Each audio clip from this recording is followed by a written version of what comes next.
Welcome to the newest installment of the Untitled Film Nerd Project. My name is Philip, and joining me as always is Teacher. Hello. And today we're going to talk about In the Tall Grass. Before we get into it, spoiler warning now! If you want to avoid spoilers, skip ahead to the time code you see on the screen. Alright, so let's get into it. And what did you think of this one? Remember a couple weeks ago, you said that in October a movie was coming out that was from a story by Stephen King and his son? Yes. I don't think you ever told me the name, and I'm glad, for obvious reasons, because I watched this going in completely blind. And it's another one like Depraved, where I got to the end, saw who did it, and I was like, oh, okay. I guess it's a good thing I can kind of forcibly make myself forget most spoilers if I try hard enough. Bullshit like Pet Sematary notwithstanding.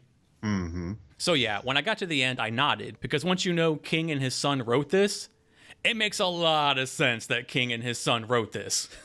Yes. Also interesting, Stephen King will have had 4 movie adaptations in 2019. Awesome. That's crazy. Pet Sematary, this, It Chapter 2, and Dr. Sleep. I personally am very happy that there is another King revival going on. I'm happy that it's not bullshit like Cell. Yes. What caught my interest immediately for this one was the TVMA rating. Mm-hmm. And being on Netflix, and I said having zero clue what this even was, I was intrigued. All said, I really, really enjoyed this movie. Awesome. At first, I joked that it was like a Children of the Grass or Grass of the Corn. But it quickly moved on from that feeling and went another way entirely. Or did it? Maybe it's already happened. Maybe it's happening again. Who knows? But no, this was an easy watch, an entertaining watch, and honestly a very engaging watch. And although I think director Vincenzo Natali was a little heavy-handed in some aspects, I think he at least brought style to what could have been a run-of-the-mill story in the wrong hands. But hell, this is the same guy who did the original Cube and Splice. So yeah, I thoroughly enjoyed this. You? Oh, same. Yeah, I thought this was fantastic. This was very Stephen King, and I highly enjoyed that. And it was very unique. For me, this was kind of... Do you remember the movie Triangle? Oh, yeah. Triangle meets Children of the Corn with a sprinkle of the church from In the Mouth of Madness. Yeah. And I dug that. Yeah. I dug that a lot. This was a very good watch. Yeah, good call on the Triangle comparison. I didn't even think of that. Mm-hmm. This is definitely Triangle meets Children of the Corn. Yeah. Well, there were some things, obviously, that I did like. First of all, for a cast made up of relative unknowns, bravo. Patrick Pornstash Wilson was the only person I recognized. And god damn is he good at playing a creepy motherfucker. Yes. He was bringing back them hard candy vibes turned up to 11. Mm-hmm. Harrison Gilbertson, this made my mouth drop, who played Travis, has graced the channel before in the movie Upgrade. Oh, shit. Yeah. He was the main... Oh, shit. Yeah. Wow. The evil, wealthy scientist dude. Uh-huh. And yeah, I said the same thing. I was like, wow. Because that's just wow. Because I was like... while we're watching, I'm like, if you cut his hair, he might not be too bad. But in Upgrade, I was like, hello. Yeah. I would never have put those two together as the same person. No. Never. My mouth dropped. I was like, what? Holy crap. Awesome. But the star of the movie for me goes to Tobin, played by Will Bowie Jr. Typically, child actors are very hit or miss, and he was fantastic. Perfectly cast. And I think this is his 3rd movie, I believe. And I imagine the largest movie role he's ever probably had, like, to date. I could be wrong. So yeah, the kid is a natural, and he nailed the role of Toby. So just great job all around to Will. At first, I didn't like the rock in the middle of the field because I thought, oh, here we go, another alien meteorite on Earth thing. But the fact that it was like cave drawings old, which is totally Stephen King. The fact that it was more like a relic and less like Brightburn where, oh, something fell from the sky. I mean, maybe it did, but it wasn't treated like that. Yeah. And I liked it. I liked the fact that it, went that direction with it. I also like that to the religious man, the rock was like a new religion. That's how he interpreted what was going on. I found that interesting. Another thing I liked is that we didn't get all the answers. Yes. Like the rock wasn't, quote unquote, defeated or the field set on fire the latter of which I definitely expected to happen. It subverted those expectations I had and went in a route that, although it raises a question or two, I thought it was fitting. I love the way the field worked. Yes. Like, not only did it displace time, distance, and sound, but it also acted as a replicator. And since the dead things couldn't move, nice touch, it just had endless loops happening over and over. I wasn't expecting multiples. And when the story folded in on itself and then started repeating itself from a different perspective, I was like, okay, this is fucking cool. Yeah. Like, my favorite line is from Patrick Pornstache Wilson. It's when Cal sees the numerous corpses of himself laying around in varying degrees of decay. And Ross says to him, you didn't make one choice, you made every choice. And they all laid back to me. I was like, oh, that's so good. And that's how you can sum up the movie in one phrase. And I hope that that's in the novella, because it's a great line. And this is a film that benefited from being in an era when drones exist. The movie had a drone crew, and this movie was the better for it. Like, just the drone shots were great. But that's me. What about you? For me, one of the major things is the premise. Yeah. It's just a simple premise that they were able to take so far with it. And they did such an amazing job. Another thing that I liked, as you brought up, Patrick Wilson, he owned the shit out of that role. Oh, yeah, he did. And the movie was so much better for it. Uh-huh. Yep. He was a fantastic antagonist. And then casting, because not only just for how well everyone acted, but the brother and sister, they look like they could be brother and sister. Yes. Yes, good call. So kudos on that. Yeah. And what you also brought up, that we weren't given all the answers. And I like that. Yeah. You know, the mysterious church, which purpose did that serve? The fact that it was not at all a Christian church one bit is very intriguing. Yeah. There was no symbols or anything. And then even the fact that the movie concluded with the fold or the loop being closed, we weren't given all the answers as to what exactly that meant. Right. Yeah.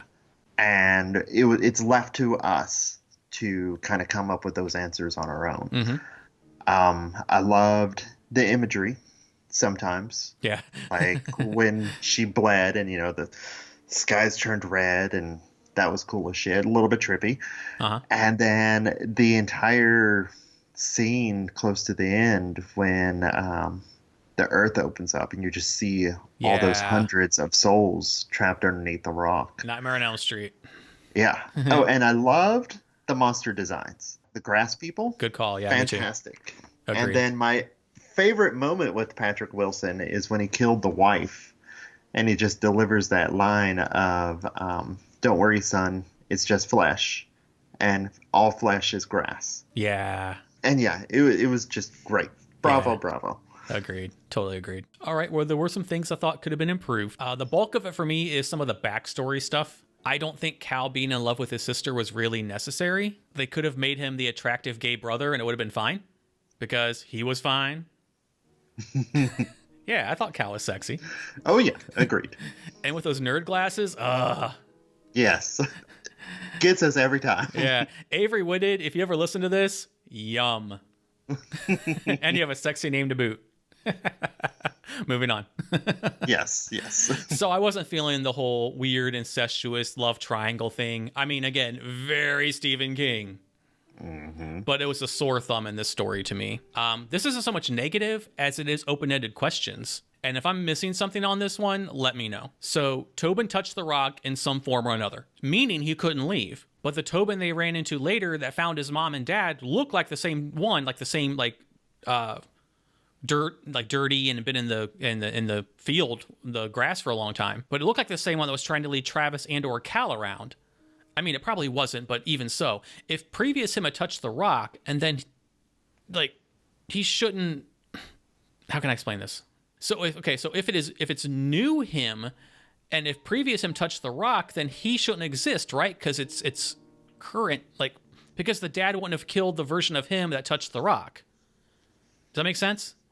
Yeah, like there would be another version of Tobin still roaming around trying to lure people to touch the rock. Yeah, exactly. So unless I'm missing something, the person that left is the version of Tobin that touched it. But that can't be true due to the laws of the lore. So maybe we're just supposed to assume that version died and he came back again, but that doesn't make sense because how did he die? Because the dad wouldn't have killed him because he'd already been indoctrinated. So it's kind of like, what? Like, just guessing, maybe each time the loop goes around again, it wipes out the previous. It may be, but they didn't do a good job of. Yeah, of explaining that. Yeah. And kind of sort of negative with what we got at the end. I guess Cal can now raise a kid and bang his sister. So yes, yay.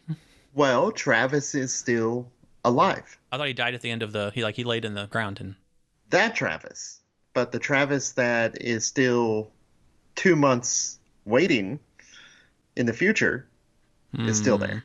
Okay. So yeah, I mean, it's the problem with when you deal with time travel. That it's just timey-wimey stuff. And assuming that they made it out, because I was expecting a Nightmare on Elm Street 4 loop to happen. I mean, I'm glad it didn't though, but it was more to think about. And that's all I had for that. Could have been improved. What about you? I don't have much at all, and you already touched upon it. Just the weird implied obsession that the brother had with the sister. Mm-hmm. And I guess the only other thing is, like, I think we could have done with a little bit more of the wife, aside from her just popping up just to get squished. Yeah, good call. Yeah. So, I mean, just literal cannon fodder right there. Mm-hmm. So, but that's just about it. Well, all things considered, would you recommend it? Oh, totally, and already have. Right on. And you? Oh, yeah. And this is one I could recommend to a broader audience. It's one of those anyone can watch this horror movies. You know, unlike Satanic Panic that I would not recommend to very many people. Maybe just like one person. Yeah. This one I can recommend to anyone. So, yeah. Anything else you would like to add? Just the only other thing, I don't know if it was just me, but near the climax when the grass people were chanting, was it me or did it sound like they were chanting, "He's fucking coming"? I don't know. Okay. I'll have to go back and watch. Does that catch on the hearing? And I was like, wait, that sounds kind of cool. What? Huh. All right, okay. Future me will watch it again, and I will pop up what they were saying right now. Okay. So this is what they were saying. If they're saying he's fucking coming, awesome. Anything else? No, that's about it. You? Oh, no, I'm good. Okay. Well, that wraps up this episode. Thank you for listening. If you like the video, please hit the like button, share it with your friends or cool people who might dig the Vizcast. Please subscribe to the channel, including hitting that notification bell to stay up to date on the newest content.